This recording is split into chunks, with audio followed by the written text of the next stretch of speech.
Hi, welcome to Medicoria. Do like our videos, comment, subscribe to the channel, turn on your notifications, and share with your friends. Today we shall discuss Empyema Thoracis, also known as Pyothorax. The word empyema comes from a Greek word to mean a pus collection in any body cavity. However, more often than not, the word empyema is used to refer to a pus collection in the pleural cavity. 70% of the cases of Empyema thoracis are usually a complication of bacterial pneumonia, the most implied organism being Streptococcus pneumonia. A parapneumonic effusion usually precedes Empyema thoracis. The responsible organisms include Streptococcus pneumonia, Staphylococcus aureus, Klebsiella, Pseudomonas aeruginosa, Haemophilus influenza, Bacteroides, Peptostreptococcus, among other species. Streptococci and Staphylococci are gram-positive cocci. Klebsiella, Pseudomonas, and Haemophilus are gram-negative rods. Bacteroides and Peptostreptococcus are anaerobes. 30% of the cases of Empyema thoracis result from previous surgery. This usually happens if there is a breach in aseptic technique during the procedure. Other causes of Empyema thoracis include traumatic inoculation, hematogenous spread of the infection from a distant site, or local spread of the infection from the mediastinum, diaphragm, the lungs, upper abdomen, or the chest wall. Research has, however, shown that introduction of bacteria into the pleural cavity without a fluid collection does not usually result into Empyema thoracis. But if bacteria are introduced into a pleural cavity that already has a fluid collection, there is a higher chance of Empyema thoracis. It is therefore apparent that in most cases, a fluid collection in the pleural cavity precedes Empyema thoracis. Empyema thoracis has a mortality rate of about 11 to 50%. If detected and treated early, the outcomes may be good, but if diagnosis and treatment are delayed, the prognosis is usually bad. In the pathophysiology, I'm going to focus on Empyema thoracis following a pneumonia. There are 3 stages in the evolution of a parapneumonic pleural effusion. The first stage is the exudative stage, which sets in between 2 to 5 days after the onset of pneumonia. In this stage, there is a sterile pleural fluid accumulation, which has a low white blood cell count, a low level of lactate dehydrogenase, a normal level of glucose, and a normal pH level. This fluid accumulation results from an inflammatory process taking place in the lungs. Inflammation leads to increased vascular permeability, which results in extravasation of proteins and fluid, which then accumulate in the pleural cavity. The second stage is the fibrinopurulent stage between day 5 and day 10. In this stage, there is invasion of the pleural space by bacteria. This triggers an inflammatory reaction within the pleural space. Therefore, the white blood cell count in the fluid is going to go higher, the level of lactate dehydrogenase is going to go higher, the level of glucose is going to fall, and the pH is also going to fall. As a result of the inflammation, there will be deposition of collagen fibers to form septa and locules within the pleural space, and there will also be cellular debris.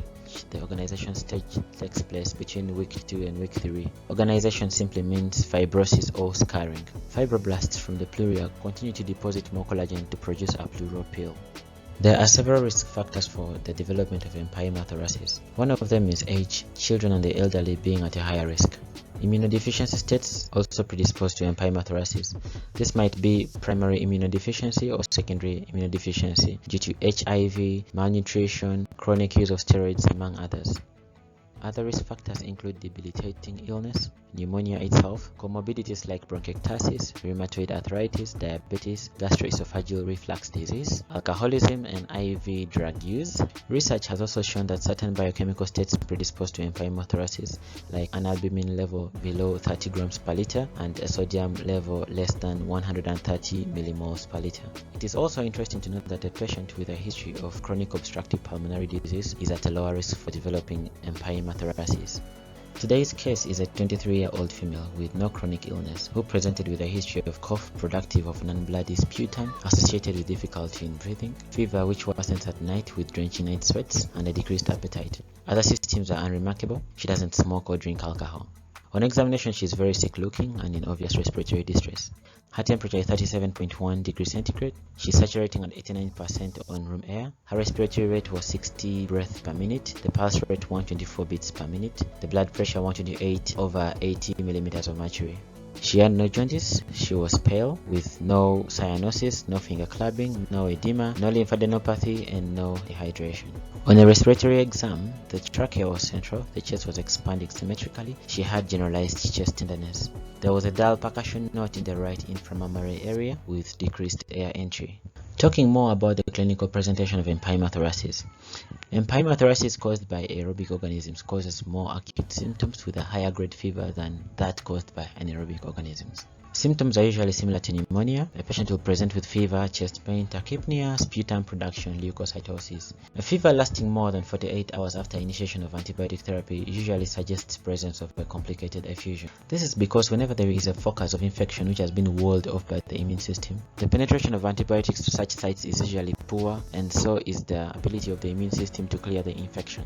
Anaerobes, on the other hand, present with subacute illness with symptoms persisting more than 7 days. 60% of these patients have weight loss. Anemia is also common among them. If we try to relate this with our patient had symptoms for about 6 days, which is quite subacute. She also had anemia and had a lost appetite, therefore we expect her to lose weight. Being said, our patient most likely had an Empyema thoracis due to an anaerobic infection. Other useful signs in Empyema thoracis could be a tracheal shift. Examination techniques to differentiate consolidation from pathologies of the pleural space are also useful. For example, tactile fremitus, vocal resonance, whispered pectoriloquy. In pathologies of the pleural space, all of these are reduced. This involves instructing the patient to say either 99 or nyama nyama. In mild cases, Empyema thoracis can be asymptomatic or present with only mild symptoms. There are several investigations that are useful in Empyema thoracis. But before we talk about the other investigations, I would like us to begin by discussing findings on plain radiography of the chest. So this is one of the x-rays of the patient in question. We shall begin by looking at our airway. When you look at our trachea, we can notice that it is slightly deviated to the left. This suggests that there could either be a positive pressure pushing it from this side or a negative pressure sucking it towards the other side. When we look at our bronchi, they are clearly demarcated, going all the way down here and down this way and that way, all the way that way. We also have them clearly demarcated on the left side. So this is a sign of alveolar shadowing. In other words, this points to the fact that this patient had a bacterial pneumonia before they developed the Empyema thoracis.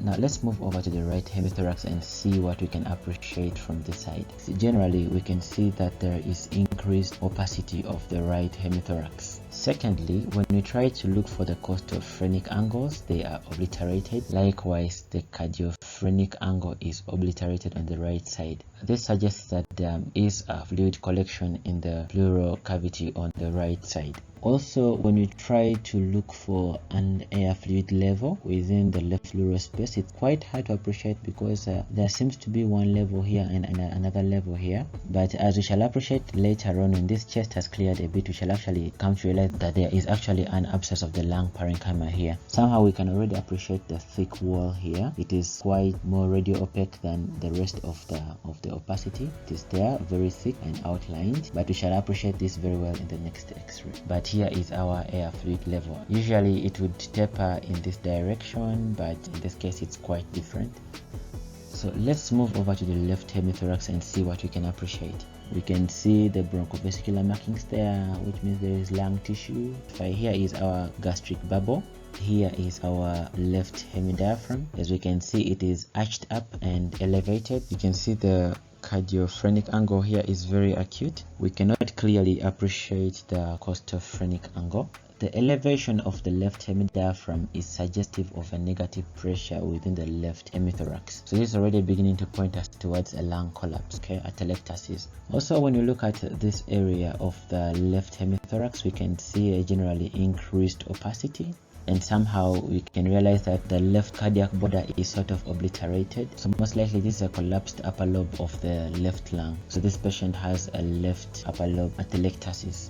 So during the course of treatment, the patient improved and then the condition worsened. So 20 days after the first x-ray, another x-ray was taken. Let's see what we can appreciate here. Still, we can see that there is generally an increased opacity of the right hemithorax. We still can't appreciate the costophrenic angle and the cardiophrenic angle. We can't appreciate the right cardiac border clearly. And right now we can see that our air fluid level has fallen down to this point. So we can see some sort of meniscus starts here and it's extending all the way to the thoracic wall, which is something we used to also differentiate between a pleural fluid collection and a consolidation. In a pleural fluid collection, the opacity tends to extend all the way to the wall of the thorax.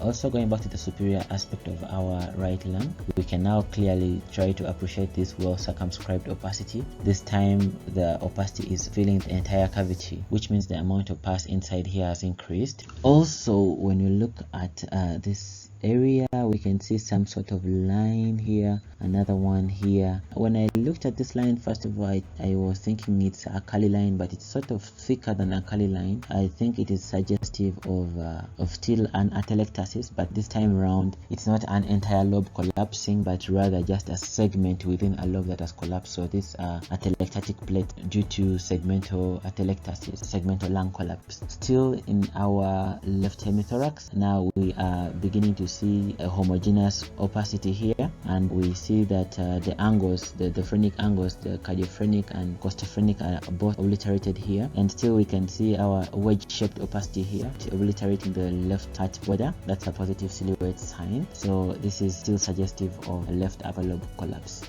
Other than a chest x-ray, there are other investigations that are useful in the assessment of a patient with empyema thoracis.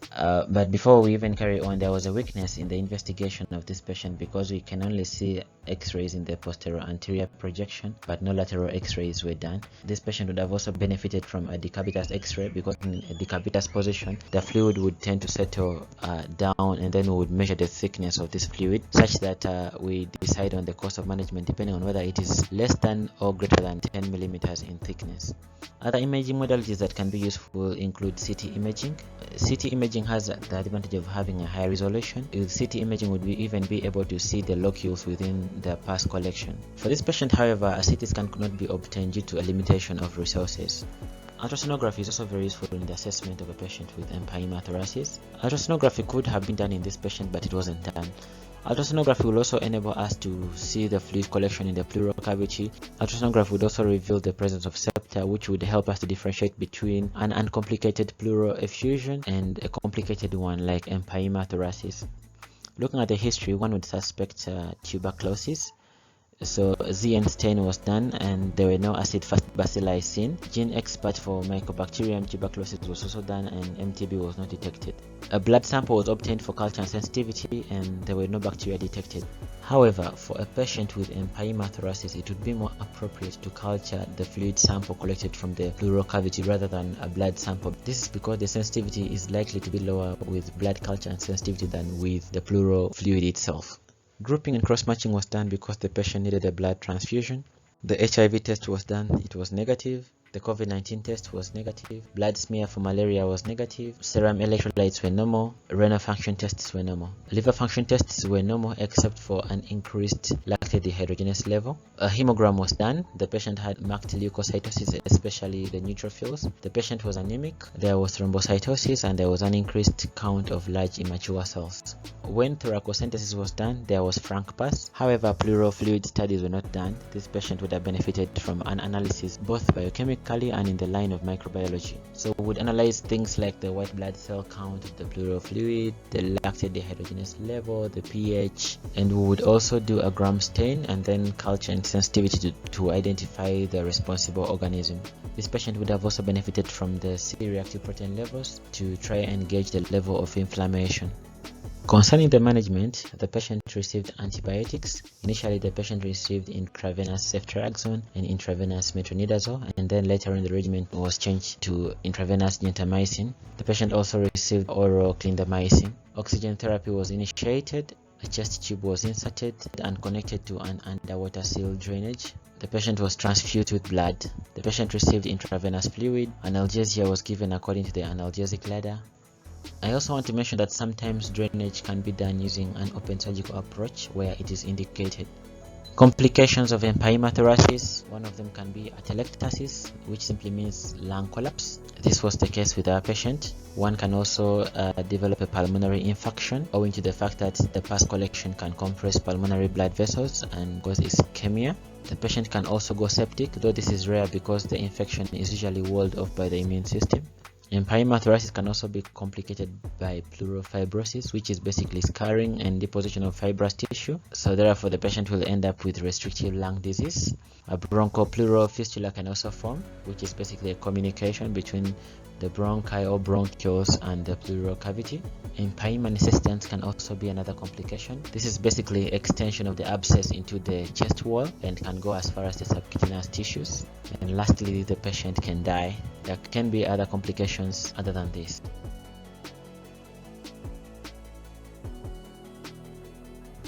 Thank you very much for watching till the end. In case you benefited from this video, don't forget to smash the like button. Also subscribe to the channel by clicking the clickable link in the middle of your screen bearing the logo of Medicoria. See you in the next video.